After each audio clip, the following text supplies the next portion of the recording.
পাহাড়ি ঢলের এমন স্রোত বেশি দিন থাকেনি, কিন্তু তীব্র স্রোত তছনছ করে দেয় সীমান্তবর্তী উপজেলার পথঘাট। সিলেট জেলার ১৩ উপজেলার মধ্যে সীমান্তবর্তী উপজেলা কানাইঘাট, জকিগঞ্জ, কোম্পানীগঞ্জ উপজেলার সড়কের ব্যাপক ক্ষতি হয়েছে। সড়কের অনেক জায়গা চলাচলের অনুপযোগী হয়ে পড়েছে।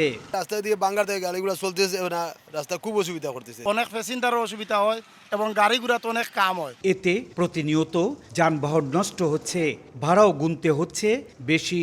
যদি যেখানে ১,০০০ টাকার ভাড়া এখানে ২,০০০ টাকা ভাড়া দিয়েও গাড়ি নিতে পারি না। সড়ক থেকে পানি নামার পর প্রাথমিক জরিপে ভাঙ্গা সড়ক ও ব্রিজ কালভার্ট সংস্কারে প্রায় ১১৯ কোটি টাকা লেগে যাবে বলে জানান স্থানীয় সরকার প্রকৌশল বিভাগের এই প্রকৌশলী।